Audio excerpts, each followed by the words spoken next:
Man, what's up with you guys? Y'all been asking what's my recovery like, how I strengthen my arm, all that. So we at my gym, Glory Gains Gym in Scottsdale. Also, my physical therapist is in the same building. So we're gonna show you, what we do to take care of the arm. You know what I'm saying? If you're throwing a lot, you gotta take care of it. What's up? Hey-o. What's up, man? How you doing? Good to see you. This is my physical therapist, Dr. Michael Price. He keeps my arm right. You know what I'm saying? That's what we're going to show you guys, all the, stuff we do to take care of my arm, strengthen it. He also does a lot of other things in Scottsdale, Arizona. What's up, guys? Dr. Michael Price here, physical therapist, orthopedic specialist, and strength and conditioning specialist. And we're going to show you some stuff that we do to keep Zach throwing dots. Yes, sir. You've been throwing a lot? Yeah, good amount. Yeah, guys, so during the season, I'd come in here like twice a week, and we literally just go through this stretching routine. I mean, when you're throwing a lot, you have to take care of your arm. Otherwise, it's going to give out. Like, Drew Brees, Tom Brady. They don't just go throw every day and not take care of it. This is just as important. Yeah, it's normal if you're doing high repetitions, which all quarterbacks are at any level, and not just quarterbacks, but throwers in general, whether you're overhead athlete, volleyball, or a pitcher, or anything like that. You're gonna produce some muscle imbalance, some joint imbalance. So a lot of times with throwers, and with Zach, he gets a little bit of tightness in the posterior capsule of the shoulder. Super normal. That just means he's throwing dots. He's throwing a long ways. He's got good velocity on the ball, but with that just comes some tightness that we need to take care of. For anyone watching that's a thrower, whether it's baseball, football, or anything like that, what should they tell their physical therapist, or what should they say they want worked on? I should say that I want to improve mobility in my shoulder to keep it healthy, to reduce the risk of injuries, reduce muscle or joint imbalance. Relax. There we go.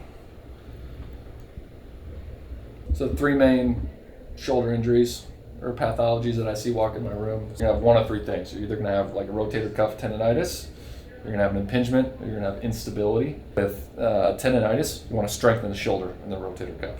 With an impingement, you want to loosen it up, and with an instability, you want to stabilize it. That's about as simple as it gets. Okay. You know what any of that means? Yeah, I mean, I get Strengthen it. it, loosen it, stabilize well, it. and even if I don't fully get it, I'm in the right hands. He gonna take care of me. All right. Let's look at this neck, shall we? Nice and relaxed.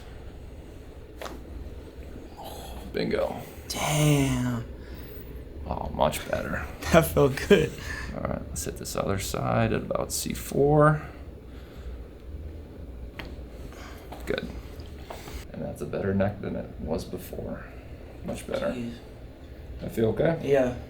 Man, what's crazy too is I've been seeing PTs, chiropractors my whole life playing football. I moved to Arizona 2 years ago, and I met you right when I moved here, right? Mm-hmm. So we've known each other about almost 2 years. Yeah, 2 years. But it's when I would get adjustments before, whether it's my back or neck, 2 different people have messed me up. Not messed me up horribly, but I've been tweaked around. And then I told him that. He's like, I know what I'm doing. And he did it, and I feel better every single time. I'm doing that before, I would have been oh crap, this is my neck. I'm worried. I literally have complete trust, because every time I feel great afterwards. Got you. All right. Let's do some cupping. All right. We're doing some cupping on the quads. Cupping is good for reducing muscle tightness on very superficial tissue. So here we're working rectus femoris, one of your big quad muscles. We're gonna hit VMO, vastus medialis oblique, for all you anatomy nerds out there. A lot of people say, cupping, increased blood flow. Yeah, you get some increased circulation, but it's really not the reason you do cupping. You do cupping to increase tissue length and loosen up a muscle. Also, if you look at your thigh, the very outside of your thigh is your IT band, so that's like a white fibrous tissue. It's not muscle, whereas everything on the inside of your thigh is all Got you. Okay. red meaty meat muscle. Okay. So when you are actually moving my leg, Mm-hmm. what does that add to the? Yeah, so a lot of times people just put cups on where there's a trigger point or a knot. I like to move the tissue underneath the cup when you've got like a big area or a big muscle group that's tight. We make that muscle stretch underneath that cup. Stretch, you can see it kind of moving and stretching underneath that cup. Increases the tension a little bit underneath the cup. Motion is lotion, baby. We're loosening this thing up. Now when we take these suckers off, that muscle's gonna be in a lengthened, loosened up position. And muscle produces more force when it's at a more optimal length. Length meaning flexibility, right? So when a muscle is nice and loosened up, it's able to produce more force, quicker contractions. It makes you faster, stronger, all that stuff. So we're just taking this scraping tool and we're sliding it along an area of the muscle that's tight, and we're lengthening it and elongating that muscle. Zach is loving it. Hurts so good, right, Zach? Right. Yeah. One of the biggest things athletes forget about when they're doing recovery is your mobility and your big toe. Common thing that a lot of athletes that have to wear cleats that are playing on turf, whether that's soccer, football, they forget about maintaining big toe mobility. A lot of athletes don't have the mobility of toe dorsiflexion that they should, and they're not able to produce the amount of force and push off that they should be able to.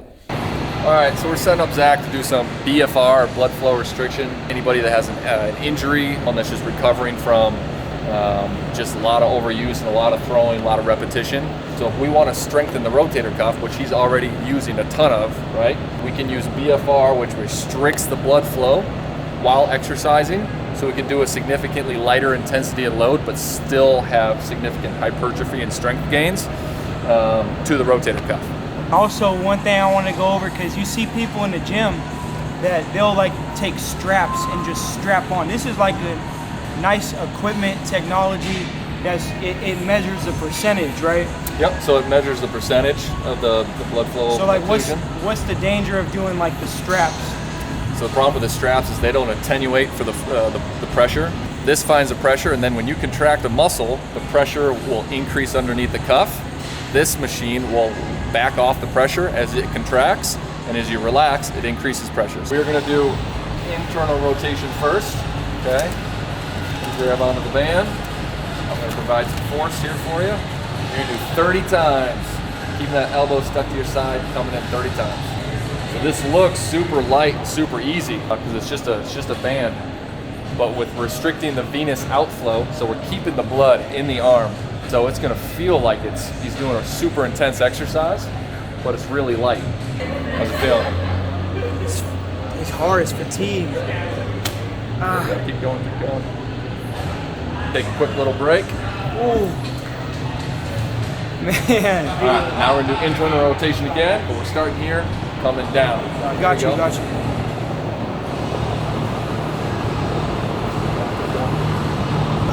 Good. Yep. Up fast, down slow. Up fast, down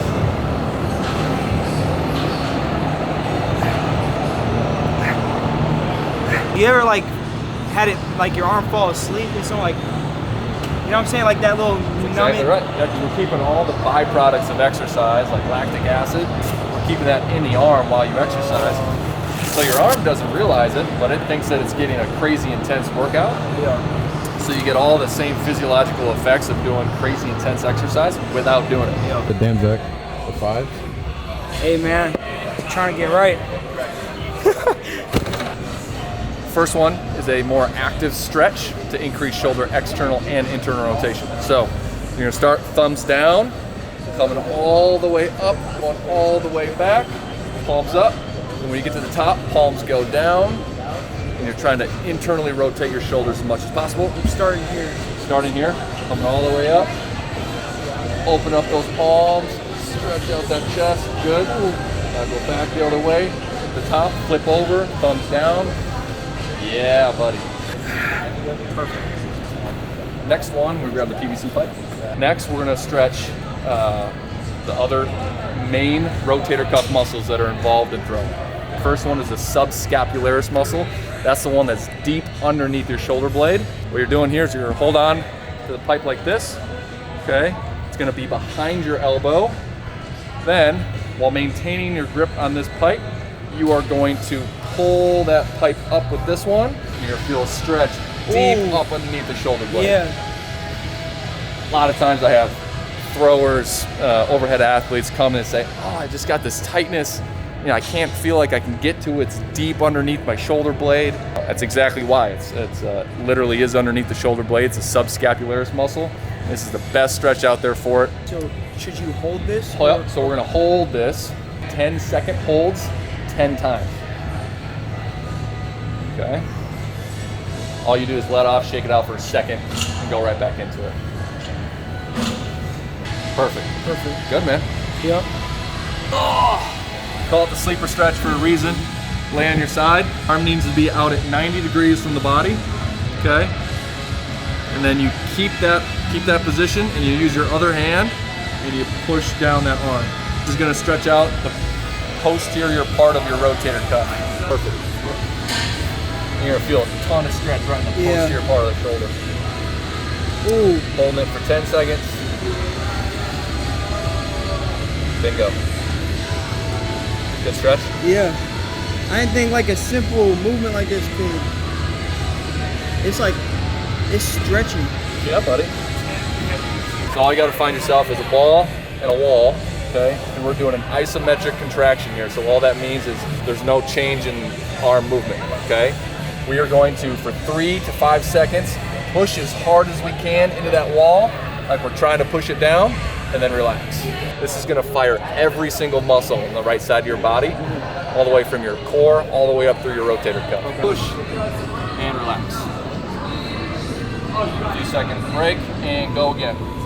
Push, push, push, push, push, push, push. And relax. Good. So first, you're gonna do half external rotation, back down, full external rotation, big jump, and then slowly lower. Oh, half full, eccentric down. Full. So you're gonna feel a good burn in that external rotators, yeah, right? That's challenging. That's like deceptively challenging. Right. Everyone wants to strengthen the muscles that throw the ball, right? What we don't realize is we have to, once we let that ball go, we decelerate. That's what we're working on. This exercise is working on once you let go of the ball. Yes. Once you let go and you're coming. That's the eccentric part. But first we're doing a half and a full and then a big jump, right? Oh. So that's working both. So we're gonna work on the, okay, hitch and throw, right? Oh yeah, Dak Prescott. Dak Prescott, right? Okay, so we are working on the hitch, but you're gonna hitch and you're gonna shot put. Okay. So is it in one motion, or I'm doing here? So we're gonna do it both dropping back and stepping up in the pocket. Oh, okay.